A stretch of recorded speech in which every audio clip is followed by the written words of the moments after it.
Hello horror hounds and Salu. I hope you'll bear with me for this video because I'm not really sure how this is going to turn out.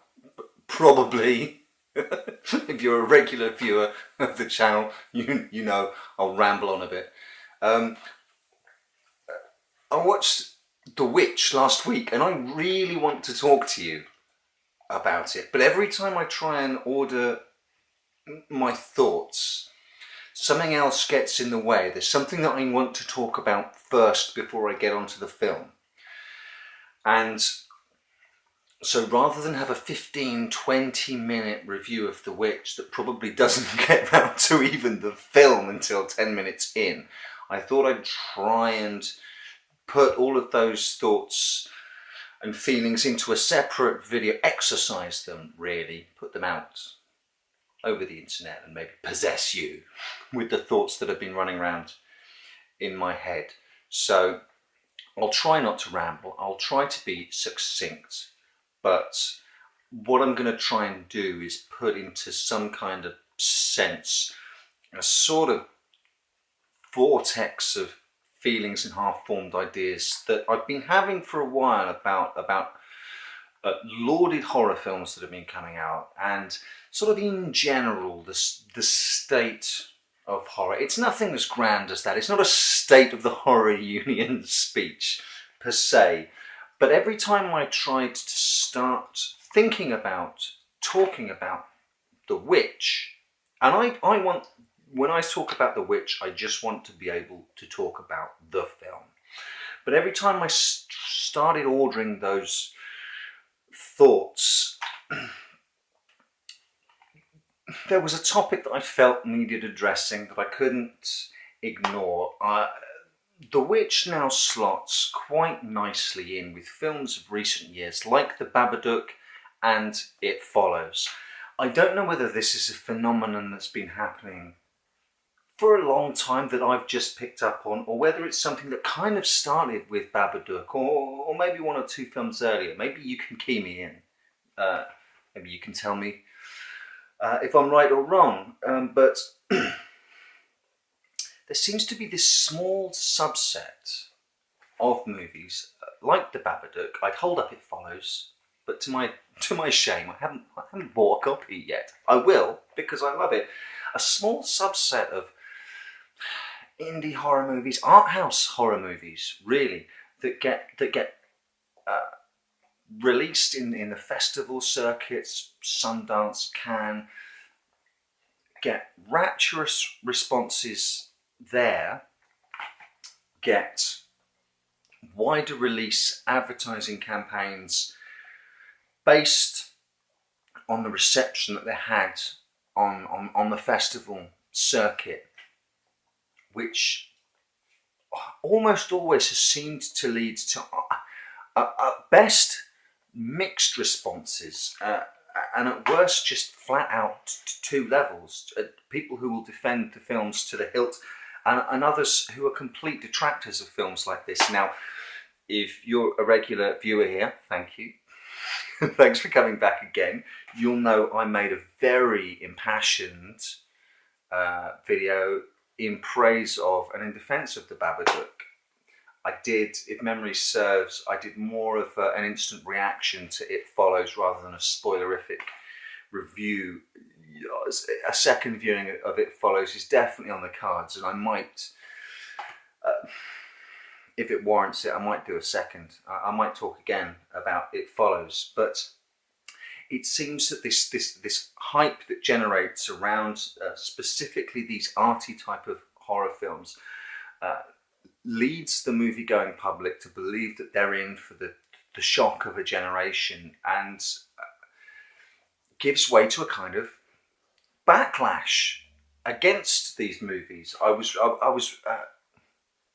reading reviews of The Witch and then went below the line, and what really prompted this is I read a comment where someone said of The Witch something along the lines of, oh, this is one of those new type of scary movies that they have now that just aren't scary.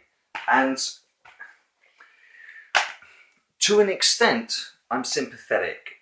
On the cover of The Babadook is kind of the worst offender for this.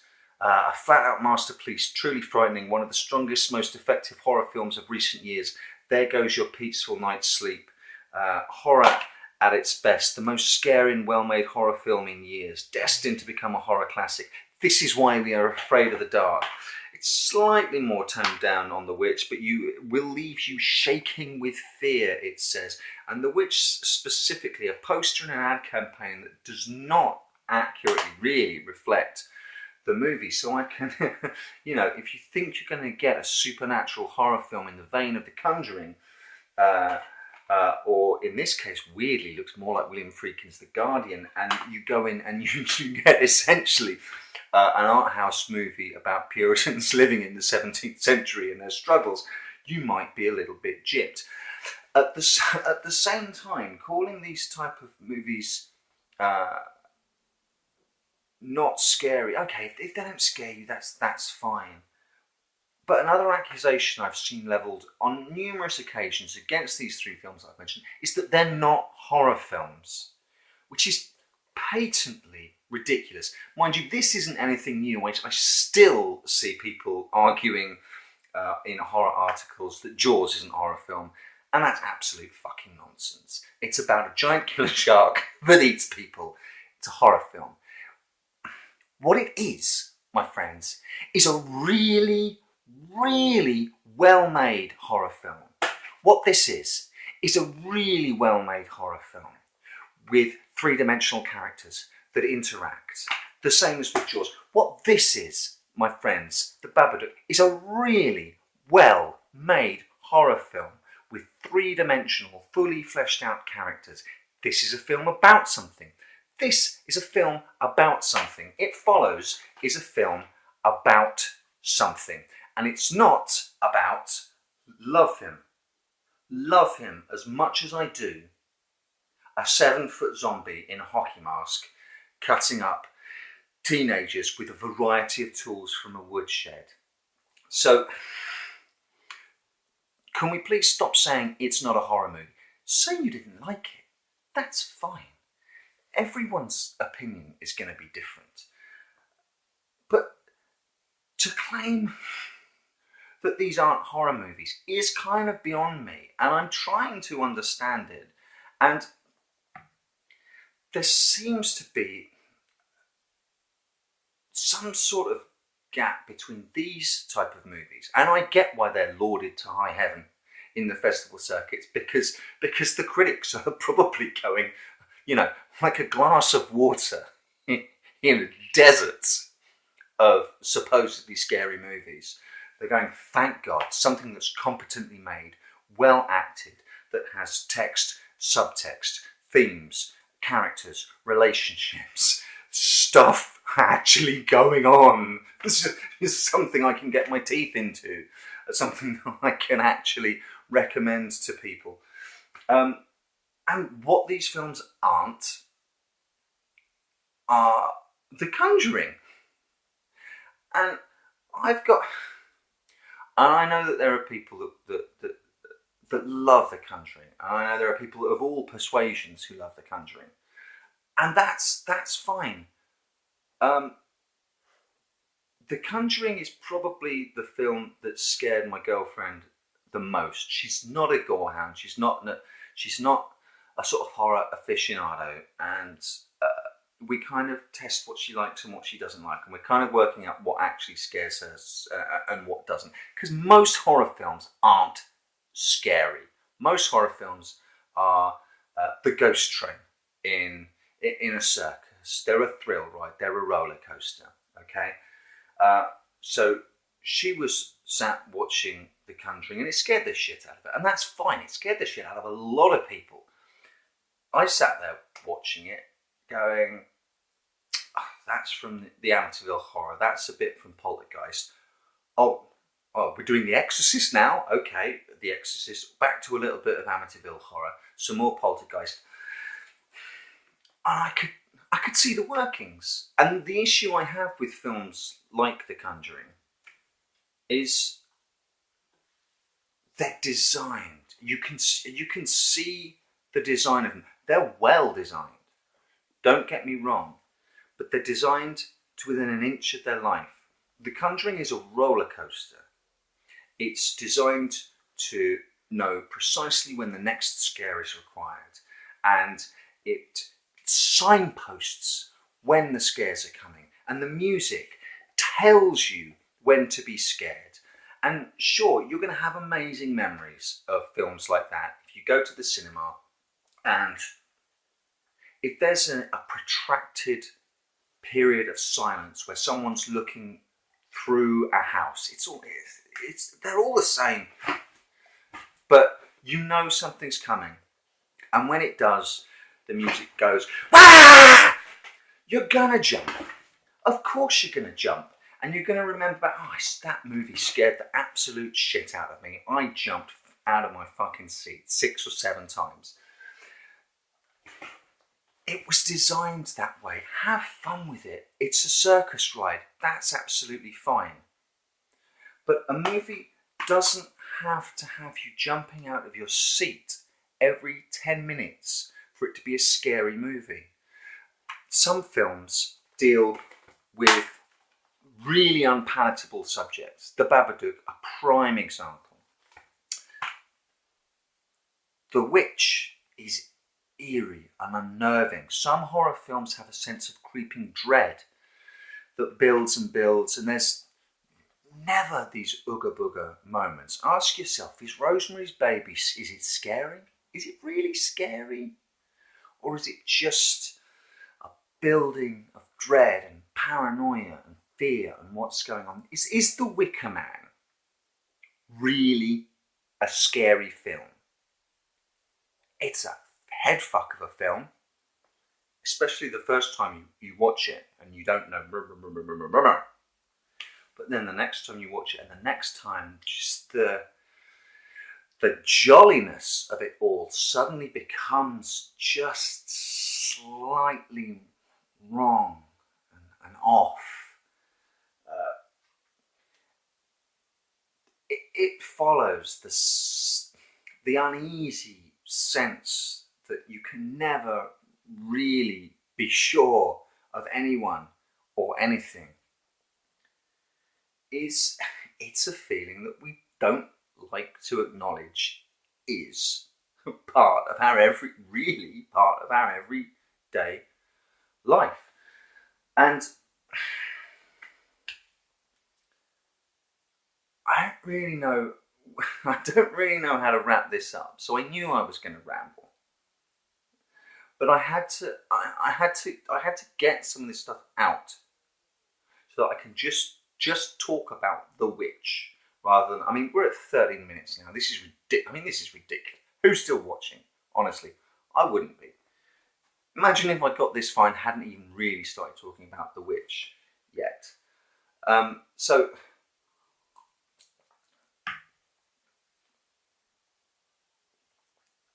to say it's not a horror movie.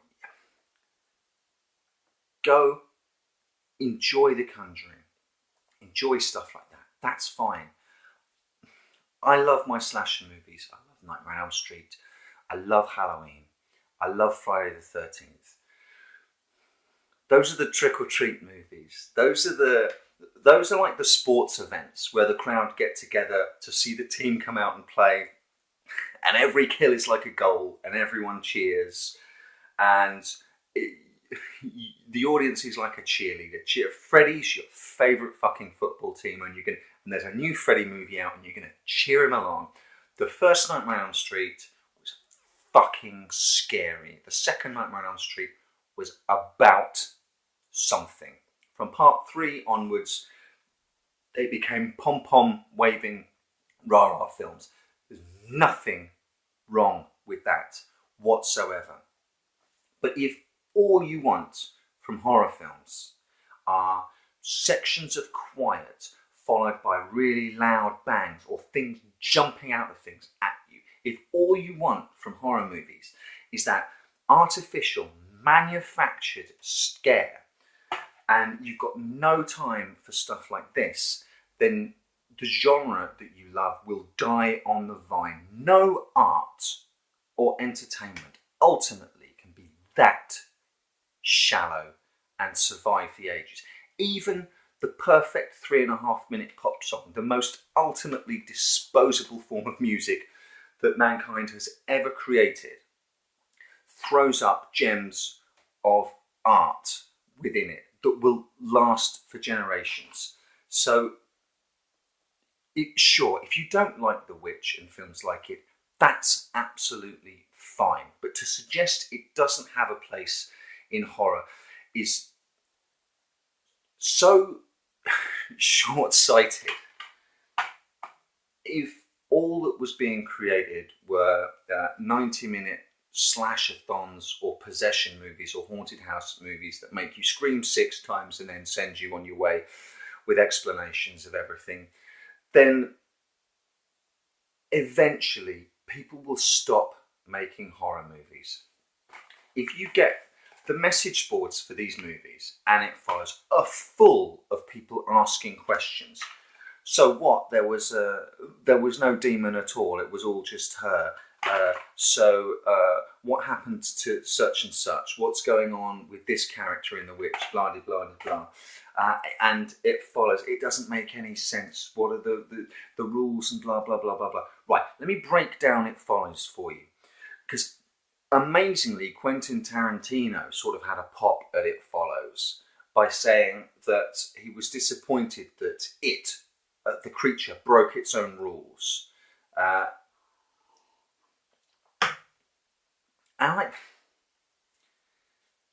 This is a film about a group of kids who have no fucking idea what is after them.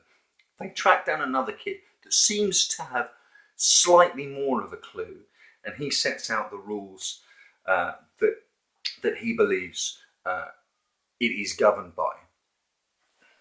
And if you take those rules as gospel, you haven't been paying attention to the fucking movie. These kids are floundering. The swimming pool ending is, of course, it's nonsense. They're trying to make sense of this thing that makes no sense, and they're trying to come up with a horror film solution for this horror scenario that they're in.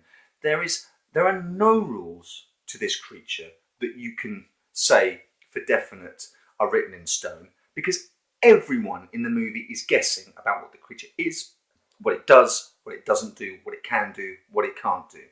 And if you're in that situation and you think those are rules to live by and those will save your ass, then you're fucking dead. If you watch The Babadook and you're bothered by the possibility that there are two mutually opposite readings of the movie, and if you aren't able to hold two different readings of the movie in your head at the same time, stick to slasher movies. Stick to The Conjuring, where you've got Ed and Lorraine Warren at the end of the movie to tell you exactly what was happening, and exactly who's doing the haunting and why, and exactly how they stopped it from happening. If you need everything wrapped up in a neat little bow, fine. Because do you know what? The majority of movies made out there today are made for you. If you don't enjoy ambiguity in movies, that's fine. But don't say they're not horror movies. Don't say they're not scary. Just say, do you know what? I really don't understand what happened in that film. There are people on the IMDb message boards right now having impassioned arguments about whether there was or was not a witch in this movie. The irony of that situation, given that this movie is about, in part, completely intransigent religious views that will not waver one iota despite all surrounding influence and evidence. The irony that people will watch this movie and then take up diametrically opposed stances about what the movie is about and then fight over it is fucking delicious. It's also really fucking sad because